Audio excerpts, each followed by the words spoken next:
한 주간 동안 평안하셨습니까?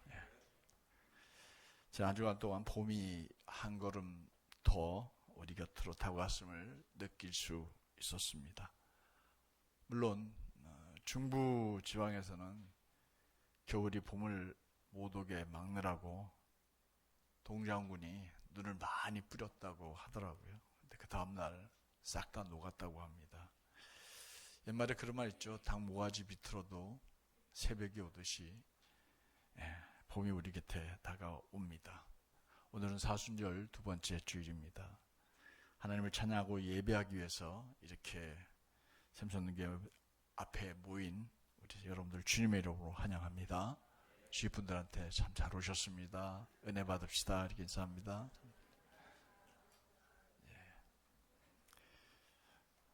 오늘 저는 여러분들과 함께 나누려고 하는 설교는 지난 수요일 날 말씀을 드린 것입니다. 다시 정리해서 이 자리에 다시 섰습니다. 어떤 분들은 부정적인 마음을 가지고 목사님이 했던 설교 또 한다고 말씀하실 수 있는 분도 계실 겁니다만, 제가 설교를 다시 준비하면서 성령님이 제게 지난주 수요일 설교를 다시 하라고 이렇게 말씀을 주셔서 순종하는 마음으로 섰습니다. 두 분 듣는 분들은 왜 성령님이 이 설교를 다시 하게 하시는지를 깊이 생각하면서 처음 듣는 분들과 같이 말씀에 은혜 받고 말씀에 순종하여서 말씀이 삶이 되기까지 살아내는 샘솟는교회 가족들 되시길 주의 이름으로 축원합니다. 기독교인들이 기독교를 상징하는 용어들을, 특별히 기독교인들이 사랑하는 용어들, 자주 사용하는 용어들이 뭐가 있을까 전 생각해 봤습니다. 여러분들도 잠깐 생각 좀 해보시죠. 어떤 단어를 여러분들이 사용하고 가장 많이 쓰는지를요. 전 생각을 하다가 챗 GPT에 질문을 던졌습니다. AI잖아요. 기독교를 대표하는 가장 중요한 단어 5가지를 소개해 줄래? 이렇게 쳤더니 이런 5가지가 여기에 떴습니다. 다 같이 읽어볼까요? 하나님, 예수 그리스도, 십자가, 부활, 은혜. 여러분들은 이런 생각할까요? 사랑이라는 단어가 안 보이네. 뭐 이런 생각도 좀 할 것 같습니다. 그런데 이 5가지를 다 함축하고 있는 단어가 딱 하나 있습니다. 그게 뭘까요? 바로 이 단어입니다. 뭐죠? 복음이라는 겁니다. 하나님, 예수님, 십자가, 부활, 은혜, 이게 다 어디에 들어가 있냐면 복음이라는 단어 안에 담겨져 있습니다. 이게 오늘 설교의 주제이기도 하고요. 이 단어는 기독교의 사상을 가장 잘 함축하고 있는 단어라 할 수 있습니다. 그래서 오늘 우리가 이 시간 이 자리에 나와 앉아있는 이유도, 앞으로 결코 이 자리를 떠나서는 안 되는 이유도 바로 이 복음 때문입니다. 왜냐하면 이 복음을 여러분들과 제가 듣는 순간, 이것을 믿는 순간 우리는 영원한 형벌에서부터 구원받을 수 있다는 확신을 가지고 있기 때문입니다. 여러분들 이걸 믿으십니까? 믿으십니까? 흔들림 없이 끝까지 이 예수님이 나를 사랑하셔서 이 땅에 오셔서 십자가에 달려 돌아가심으로 그걸 믿는 사람마다 영생을 얻을 수 있다, 구원 얻는다 라는 이것을 마지막 순간에도 끝까지 믿어야 될 줄로 믿습니다. 그렇다면 자연스럽게 우리에게 주어지는 사명이 생깁니다. 그 사명은 우리와 가까운 사람이든지 전혀 모르던 사람이든지 그들이 예수를 믿지 않는다면 그들에게 복음을 전해야 한다라는 사명이 우리에게 자연스럽게 생깁니다. 우리가 아는 사람이라면 우리 가까이 있는 지인들이고, 우리가 모르는 사람들이라면 어쩌면 다른 지방에 사는, 그리고 전 외국에 사는 사람들일 겁니다. 그들에게라도 가서 복음을 전해야 되겠다 하는 뜨거운 사명감을 가진 분들이 훈련을 받고 그리고 선교사로 나아가게 되지요. 그리고 그곳에서 자기의 삶을 드립니다. 제가 처음 베트남에 비전 트립을 갔을 때였습니다. 그때 그 선교사님이 이제 선교 일정을 마치고 돌아가는 저희들을 향해서 이런 말을 하더라고요. 버스 안에서요. 목사님, 그리고 성도 여러분들 너무 감사합니다. 저는 이 메콩강에 이 주변에 제가 하늘의 미랄이 되려고 합니다. 그 말이 참 많이 기억에 남았어요. 아무도 모르는, 단지 자기가 월남전에 참전해서 그 월남 사람들을 향하여서 총을 쏘고 그 사람을 죽인 그 죄, 그게 너무너무 마음에 남아서 자기가 여기 다시 복음을 들고 와야 되겠다 생각하고 죽는 날까지 그 메콩강에 자기의 삶을 드리겠다, 이렇게 마음먹고 선교사로 왔다는 거예요. 얼마나 귀합니까? 이런 복음을 전해야 되겠다는 뜨거운 마음이 오늘 그리스도인들에게는 참 찾아보기가 어렵습니다. 우리가 이렇게 복음을 전해야 되겠다는 뜨거운 마음이 있고, 그래서 입을 열어서 복음을 전해야 내가 사랑하는 내 형제들, 내 부모님들, 내 자식들, 지옥 형벌에서 구원받아서 하나님 나라에서 영생을 누리며 살 수 있지 않겠습니까? 이 중요한 사실을 너무나 잘 알고 있으면서도 우리는 그 사람들에게, 또 그 사람들의 영생에 대해 별로 관심을 두지 않습니다. 방관합니다. 왜 우리는 이 문제를 이렇게 방관하고 있을까? 저는 두 가지 이유를 생각해 보게 돼요. 하나는 그들을 사랑한다고 말하지만 실제는 사실 많이 무관심하고 사랑하지 않는다라고 말할 수 있어요. 사랑해야 되는 관계이고 알고 있으니까 사랑한다고 말은 하지만 네가 어떻게 되든 난 별로 관심이 없어, 나 살기 바빠, 이런 얘기죠. 아니면 그게 아니면 내가 복음을 믿지 않는다라는 말밖에 설명이 되질 않습니다. 여러분들 둘 중에 어느 것이 맞습니까? 그들을 사랑하지 않습니까? 아니면 복음을 믿지 않습니까? 둘 다 여러분들 부정하고 싶으시죠? 아닙니다. 저는 복음 믿습니다. 사랑하는 분들에게 복음 전하고 싶습니다. 다 부정하고 싶은데 실제는 우리 행동으로 옮기지를 않고 있습니다. 그래서 저는 사순절 기간 동안에 여러분들에게 복음에 대해서 좀 더 자세하게 여러분들과 함께 상고하려고 합니다. 특별히 수요일 날은 집중적으로 복음에 대해서 얘기 좀 하려고 합니다. 그래서 여러분들에게 복음을 전해야 됩니다라는 말을 강조하고 싶어요. 오늘도 여러분들은 몇 분이나 지난주일날 제가 여러분들에게 나눠드린 전도 대상자의 이름을 적어 오셨을까요? 혹시 제출은 하셨나요? 그냥 목사 혼자 동동거리는 거죠. 수요 예배 때도, 금요 밤기도에도, 새벽기도도 그냥 목사 혼자 동동거립니다. 안 하면 안 한다고 뒤에서 말은 하지만, 그렇게 해서 부흥을 시키지 못하면 요즘에는 교회 부흥 못 시켰다고 쫓겨나는 목사도 꽤 많더라고요. 당신들은 아무것도 안 하면서, 당신들은 뭘 좀 하자고 얘기하면 뒤에서 구경하면서 목사 혼자 못한다고. 그러지 맙시다. 우리 그냥 어떻게든 좀 하자고 할 때 목사님 좀 도와서 우리 교회가 좀 더 부흥하고 성장하는데 우리 같이 협력하기를 주의 이름으로 부탁을 드립니다. 그래요. 뜨거운 마음으로 우리는 그들에게 복음을 전해야 합니다. 이 마음을 감당해 나가야 합니다. 그렇다면 복음이라는 말이 뭘까요? 이 복음이라는 말은 말 그대로 복된 소리입니다. 복복자에 소리음자를 썼습니다. 혹은 기쁜 소식이라는 말입니다. 복음이 복된 소리 혹은 기쁜 소식이라면 여러분들이 처해 있는 상황마다 복음이 다 다를 겁니다. 옆에 있는 분들을 한번 이렇게 바라보세요. 그분에게 복음이 뭘까 생각해 보세요. 옆에 있는 분 한번 쳐다보세요. 이분에게는 복음이 뭘까? 이분에게는 가장 복된 소리가 뭘까? 어느 분을 쳐다보면서 그렇게 했죠. 사업이 대박 났으면 좋겠다. 어떤 분은 그렇죠. 깨끗하게 다 나왔다는 소식을 들었으면 좋겠다.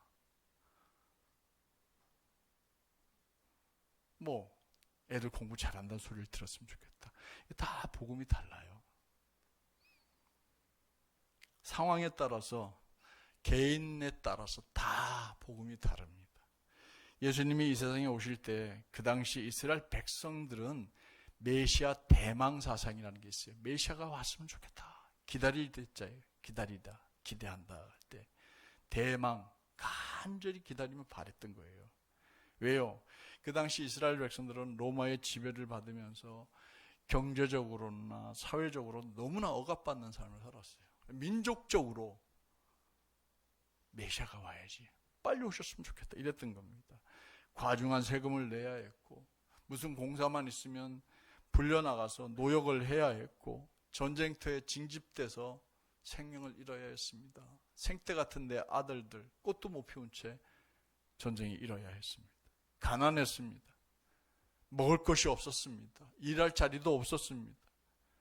그 당시 종교 지도자들이나 대제사장들, 율법 학자들은 종교적인 의무를 강요하면서 절기 때마다 찾아와서 성전세 내야 한다고, 그래야 하나님 백성들이라고 다그치면서 그들이 낸 그것으로 호의호식하고 살았습니다. 백성들 입장에서는 너무 힘들었어요. 너무 고통스러웠어요. 우리는 그런 삶의 모습, 예수님이 2000년 전 이스라엘 땅에 오셨을 때 그 사는 모습을 멀리 보지 않아도 돼요. 100여 년 전 이 땅에서 그랬으니까요. 이 땅의 백성들이 그랬어요. 우리 조상들도 그렇게 살았다니까요. 여기 있는 분 중에 80세 이상 되신 분들, 그런 것들 경험하신 분들이 계세요. 얼마나 가난했습니까? 얼마나 힘들었습니까? 제가 아버님 시골에서 목회하실 때 저 고무신 신고 다녔습니다. 쫄쫄이 바지라고 여러분들 생각나세요? 그때 처음 나온 나이롱 바지 입었어요. 그 쫄쫄이를 바지를 입으면요, 그건요 한 달 안 빠져도 괜찮아요. 그 입고 뛰어다녔어요. 제 책가방에는요, 책과 함께 도시락, 그리고 거기다가 밥 넣고 어머님이 젓가락 2개 꼽아줬는데, 꼭 학교 갔다 돌아올 때면 뭐가 소리가 나요? 도시락에 딸그닥거리는 소리 났었어요. 제 소풍 가던 날이 기억납니다. 아버님께서 그때 10원짜리 하나 주셨어요. 10원짜리면 사탕 눈깔 하나 사 먹는 거예요. 근데 그때 차비가 10원이었어요. 그래서 멀리 갔다가 돌아오는 길에 그 시골에 한 번 들어오는 그 버스를 타려고 그걸 아껴가지고 버스 타고 왔던 그런 기억이 납니다. 그런 제가 굉장히 자부심을 가질 만큼, 야, 착한 일 했다, 이렇게 생각하고 살았으니까요. 옛날에는 굿을 살 돈이 없어서 가을 되면은 도토리 가지고 동그랗게 생겨가지고 굿을 치게 하고, 그걸로 애들 도토리 따가지고 이런 경우가 더 많습니다만, 종이 있으면 접어가지고 딱지 치게 하고, 딱지 이만큼만 손에 쥐어도 굉장히 부자인 줄 알았어요. 제가 얼마나 가난했습니까? 제가 그런 시절을 보냈으니 저 앞세대의 아버님이나 저보다 나이 많은 20, 30 많으신 분들, 일제 강제동원에 전쟁터에 끌려갔습니다. 어디서 죽었는지도 모르고 아들을 잃었습니다. 탄광촌에 몰려갔습니다. 심지어 여자들은 군복을 만드는 공장에 돈 준다고 해가지고 끌고 위안부로 팔려나갔습니다. 이런 우리의 모습은 마치 이스라엘 백성들이 메시아, 곧 그들을 구원해 줄 사람을 기다리듯이 민족 해방을 간절히 기다렸어요. 그래서 기독교 복음을 받아들이고 난 다음에 성각자들, 먼저 깨우친 사람들은 민족을 위해서 내가 뭔가를 해야 되겠다 해서 독립운동을 한 거예요.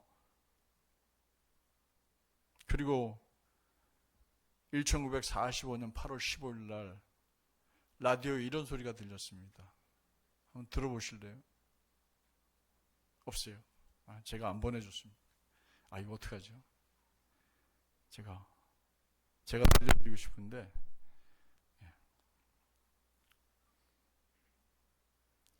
일본 황제가 아닙니다. 저는 일본 왕이라고 표현했는데 조그만 왕이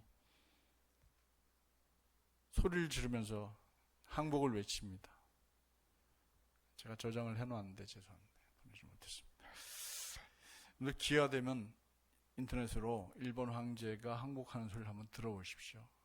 찌직찌직한 소리와 함께 그 소리를 듣고는 수없이 많은 우리 민족 백성들이 손에 손을 들고 쳐나와서 대한독립 만세, 대한민국 만세 소리를 외쳤잖아요.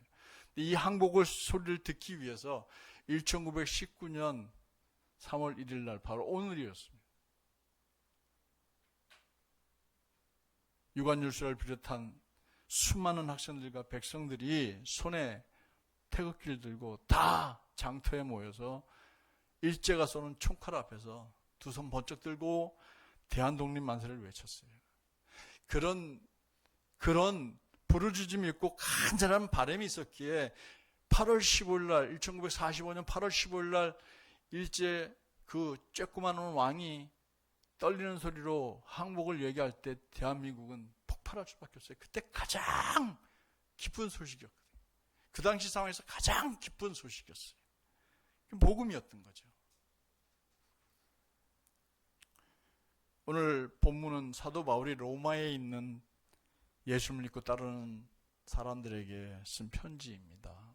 그 당시에 로마에는 교회가 없었습니다. 다만 사도 바울이 아시아에 가서 복음을 전했던 사람들 중에서 로마에 가 있는 사람들이 몇 사람이 있었어요. 그 중에는 브리스길라와 아굴라라고 하는 천막 만드는 부부가 있었거든요. 거기서 사업을 하고 있었거든요. 거기에 있는 사업하는 그들에게 이 로마서를 써서 보냅니다. 그들은 예수님을 메시아로 믿었던 사람들이었어요. 그들을 향하여 쓴 편지입니다. 그렇다면 주님은 오늘 이 본문의 말씀을 통해서 우리에게 무엇을 말씀해 주시는 걸까요? 우리가 뭘 마음에 새겨 듣고 그 말씀을 살아내야 할까요? 주님은 본문을 통해서 우리들에게 먼저 복음의 의미를 바로 깨닫기를 원하고 계신다라고 말씀하십니다. 뭘 바로 깨달으라고요? 오늘 너무 더워서 그러신가요? 좋은 분도 계신. 뭘 바로 깨달으라고요? 복음의 의미입니다. 1절 말씀을 한번 우리 같이 읽어볼래요? 시작. 예수 그리스도의 종 바울은 사도로 부르심을 받아 하나님의 복음을 위하여 택정함을 입었으니. 편지 서두에 바울은 자기를 소개합니다. 새 한글 성경에 보면요 이렇게 시작해요. 저는 바울입니다. 이렇게 소개합니다. 그리고 뭐라고 하냐면 저는 예수님이 부르시는 종입니다. 제가 사도로 부르심을 받아 하나님의 복음을 위하여 따로 구별된 사람입니다. 이렇게 새 한글 성경에 쓰여 있어요. 그래서 우리는 두 가지를 분명히 짚고 넘어가야 합니다. 하나는 복음이 뭐냐 하는 겁니다. 본문에서 바울은 복음을 하나님의 복음이라고 이렇게 하나님의 소유의 소식이라고 이야기합니다. 이 복음이라는 말은요 헬라어로 이렇게 있습니다. 다시 봅니다. 유앙겔리온. 여러 번 들어봤죠. 유앙겔리온. 기쁜 소식, 좋은 소식입니다. 이 말은 앞에서도 말씀드린 것처럼 기쁜 소식, 좋은 소식이라는 뜻이에요. 근데 이 복음, 그 좋은 소식이 누구의 복음이냐는 거였어요. 누가 우리에게 갖다 준 복음이었냐? 누구의 복음이라고 오늘 기록되어 있어요? 하나님의 복음이라고 그랬습니다. 소유격이잖아요. 의자는요. 이거 얘기하다가 어떤 분이 요즘에 크게 어려움을 당하는 부흥강사 목사님인데 나의 복음 이렇게 하면서 열심히 복음 전하고 다니시다가 부흥회하고 다니시다가 요즘에 부교육자들 욕하는 그 영상이 떠오르는 바람에 어떤 분은 사임했다고 담임 목사 사임했다는 얘기까지 들립니다만 누구의 복음이라고 그랬냐면 하나님의 복음이에요. 사람의 복음이 아니에요. 상황이 만들어준 복음이 아니에요. 하나님께서 정하시고 하나님께서 계획하시고 하나님께서 작정하신 우리에게 주시고자 하는 좋은 소식이라는 뜻이에요. 누구의 복음이라고요? 하나님의 복음이에요. 하나님의 복음. 여기서 또 한 가지 깨달아야 될 것은 바울을 종으로 부르신 분은 예수 그리스도라는 사실이에요. 그러니까 부활하신 예수님께서 빛으로 바울을 찾아오신 겁니다. 그 이유는 이 하나님의 복음을 전하라고 부르신 거예요. 사랑하는 성도 여러분, 그 주님은 우리도 찾아와 주신 분이심을 믿습니다. 우리를 만나 주셨습니다. 우리로 하나님의 복음을 듣게 해주셨습니다. 오늘 여러분들 여기 앉아있는 이유는 딱 한 가지예요. 그 복음을 믿고 듣고, 그래서 내가 구원받았다는 확신이 있기 때문에 하나님 앞에 예배하러 온 거예요. 목사님 눈도장 찍으러 오신 분은 아마 없을 거예요. 하나님을 예배하러 온 겁니다. 예배하는 이유는 하나님이 우리를 구원해 주셨기 때문이에요. 할렐루야. 하나님이 우리를 구원해 주셨어요. 그게 너무 감사해서 우리는 주일마다 모여서 예배를 드리는 거예요. 이 복음이 누구의 복음이라고요? 하나님의 복음이에요. 하나님이 주신 복음이라는 것. 여러분들 잊지 마시길 바랍니다. 이게 복음의 의미예요. 하나님이 주신 좋은 소식이 우리에게 도달한 겁니다. 더 나아가 주님은 우리들에게 이 하나님의 복음이 예수다 이렇게 말씀해 주십니다. 하나님의 복음이 뭐라고요? 따라합시다. 하나님의 복음은 예수다. 오늘 2절부터 4절까지 말씀 우리 같이 한번 읽어보겠습니다. 이 복음은 하나님이 선지자들을 통하여 그의 아들에 관하여 성경에 미리 약속하신 것이라. 그의 아들에 관하여 말하면 육신으로는 다윗의 혈통에서 나셨고 성결의 영으로는 죽은 자들 가운데서 부활하사 능력으로 하나님의 아들로 선포되셨으니 곧 우리 주 예수 그리스도시니라. 제일 첫 글자가 뭐예요? 이 복음은. 제일 마지막 글자가 뭐예요? 우리 주 예수 그리스도시니라. 이 복음은 가운데 걸 다 생략하고 마지막 글을 읽어도 예수 그리스도라는 얘기입니다. 바울은 하나님의 예언자들을 통하여서 성경에 약속해 주신 것이라고 로마 교회의 성도들에게 그리고 우리들에게 오늘 말씀하고 계십니다. 복음이 이미 예언자들 통해 약속해 주셨는데 이 복음은 바로 하나님의 아들에 대한 것이라는 거죠. 이 하나님의 아들은 육신적으로는 다윗의 후손으로 나신 분이지만 거룩한 영으로는 죽은 자들 가운데서 부활하심으로 하나님의 능력이 있는 아들이신데 그 아들이 바로 누구냐? 예수 그리스도다 이 말입니다. 할렐루야. 바울은 복음이 곧 하나님의 아들이신 예수 그리스도가 우리에게 말을 해주고 있습니다. 복음이 바로 예수입니다. 다시 말하면 예수가 바로 복음입니다. 사랑하는 성도 여러분, 복음은 어려운 게 아니에요. 예수 이야기가 복음입니다. 우리는 살아가면서 성탄절에도 예수 얘기를 들어요. 기쁘다 구주 오셨네. 그 구주라는 말이 메시아라는 말이고 그 메시아는 누구예요? 예수죠. 고난주간을 우리가 맞고 사순절을 지내면서 고난주간을 맞을 겁니다. 누가 고난당하셨다는 거예요? 예수가 고난당하셨다는 거예요. 무엇 때문에요? 나의 죄를 사해 주시기 위해서 그가 고난을 당하셨다는 거예요. 십자가 달려 돌아가셨습니다. 여러분들 집에 십자가 하나 없는 분 없죠? 여기도 보면 십자가가 많습니다. 여기도 십자가 있습니다. 여러분들 목걸이에도 십자가 있을 겁니다. 어떤 분은 반지에도 십자가 있습니다. 번쩍번쩍 빛나는 금이라서 비싼 게 아니라 우리를 구원해 주신 예수가 이 안에 있기 때문에 우리는 십자가를 사랑할 수밖에 없는 거죠. 왜요? 예수 이야기거든요. 교회 생활을 하면서 우리는 늘 예수를 상상하고 늘 예수를 듣습니다. 복음 한가운데 우리가 살아가고 있는 겁니다. 사랑하는 성도 여러분, 하나님의 복음이 뭡니까? 예수이십니다. 그럼 예수는 뭐냐? 복음입니다. 이 복음을 전하는 것은 예수님의 탄생과 죽음과 부활과 승천과 다시 오심을 전하는 것임을 잊지 마시고 사랑하는 분들에게 이 예수 소식, 복음 전하는 샘선능교회 가족들 되시길 주의 이름으로 축원합니다. 마지막으로 주님은 본문을 통해서 우리들에게 우리도 부르심을 받았다라는 사실, 뭘 위해서요? 복음을 위해서요. 이걸 전하라고 부르심 받은 거예요. 5절과 6절을 한번 같이 읽어보겠습니다. 그로 말미암아 우리가 은혜와 사도의 직분을 받아 그의 이름을 위하여 모든 이방인 중에서 믿어 순종하게 하나니 너희도 그들 중에서 예수 그리스도의 것으로 부르심을 받은 자니라. 우리가 누구의 것이라고요? 예수 그리스도의 것입니다. 여러분들 옆에 앉아있는 분 다 예수 그리스도의 것입니다. 바울은 자신과 마찬가지로 우리도 예수를 통하여서 예수께 은혜를 입어 직무를 받은 사람들이라고 깨우쳐 주십니다.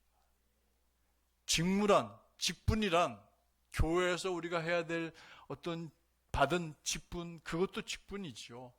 그걸 주시면서 우리에게 교회에서 이런 일을 좀 해주세요. 올해는 봉사 부장으로, 올해는 뭐 재정부장으로 섬겨주세요. 다 직무고 직분입니다. 우리가 받은 그런 이걸 해가지고 이 교회에서 우리가 이런 여러 가지 일들을 행하면서 우리가 뭘 하자는 거예요? 박상진 목사 먹여 살려주자 이거예요. 처음 우리 샘선교 시작할 때 여러분들 그런 마음 가지고 시작하신 거 제가 압니다. 박 목사 저대로 두면 망하게 되니까 저렇게 끝내지 말고 목회하게 하자 해서 불러 모았는지 모르지만 그건 처음 시작의 목적이라면 그건 진정한 목적은 아니잖아요. 우리는 이곳에 모여서 교회를 통해서 하나님의 복음을 전하자고 이곳에 모여 있는 거예요.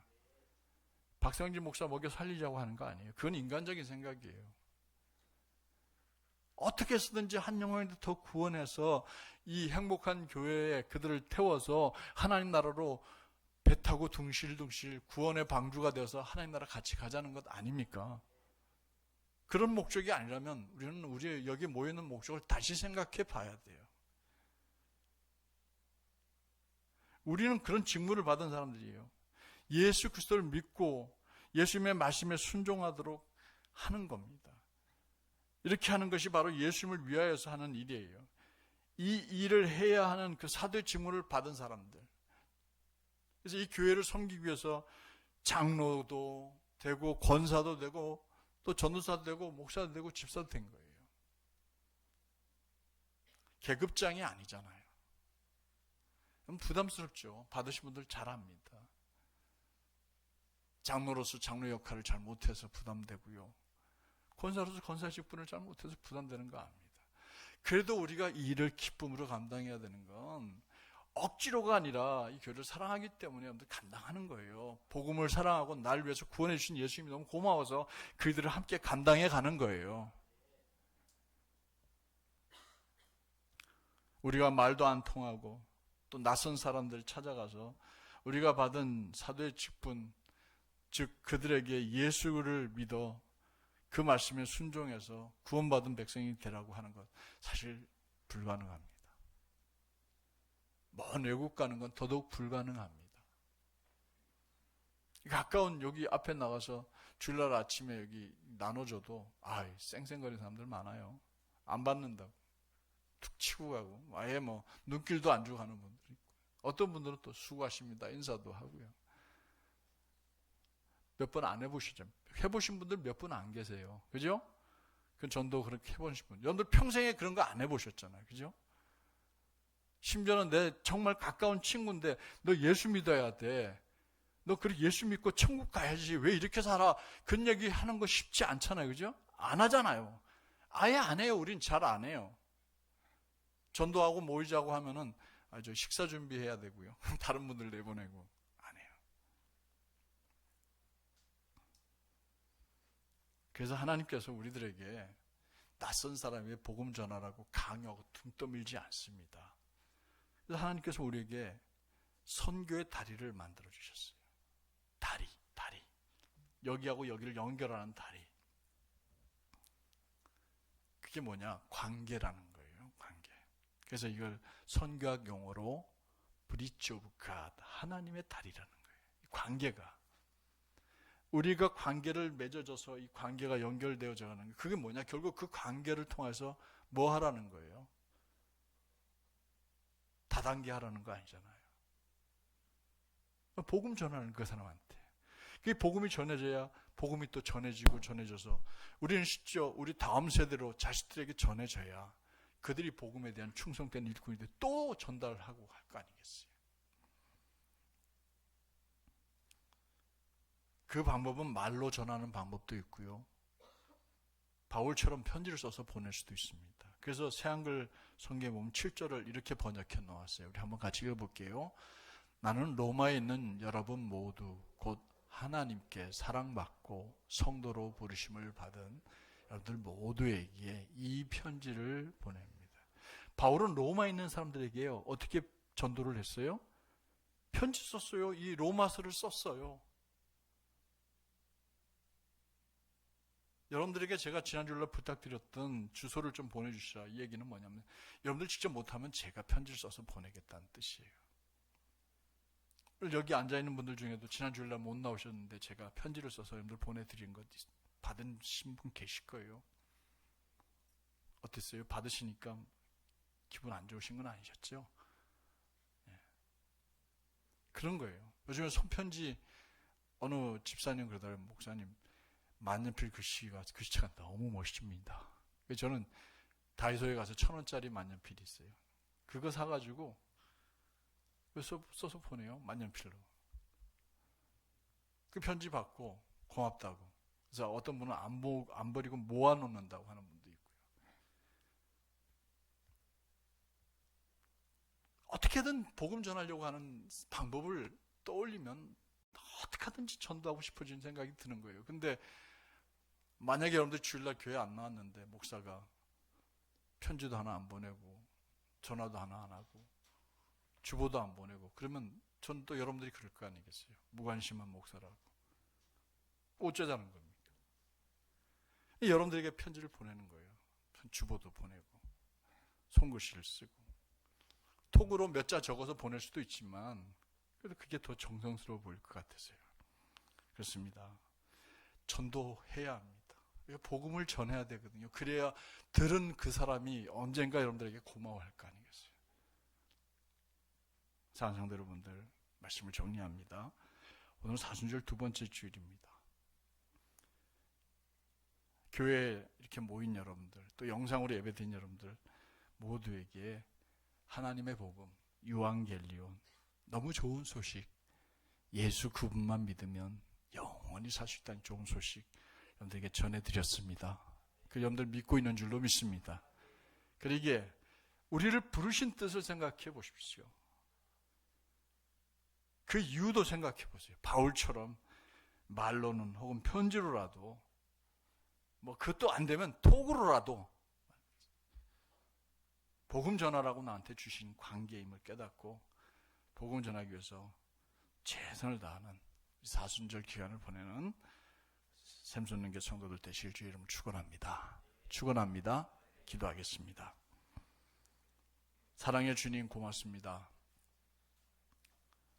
주님께서 저희들을 사랑해 주셔서 하나님의 복음 예수 그리스도에 대하여 우리가 듣게 해주시고 그것을 믿어 나는 구원받은 백성이었다. 너무 감사해서 이렇게 이 자리에 모여서 하나님께 예배드리고 우리를 위해 11조를 드리고 감사헌금을 드리고 또 이 복음이 더 전해지기 위해서 선교헌금도 드리고 주의 이름으로 아름다운 일을 행하기 위해서 구제헌금도 드리고 주일헌금을 드립니다.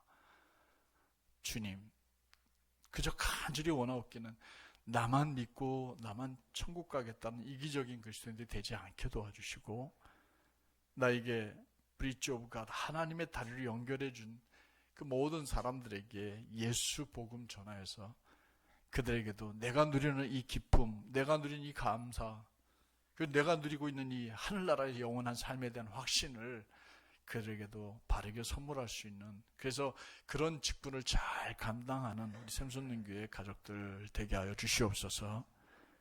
예수님 이름으로 기도드립니다. 아멘. 찬송가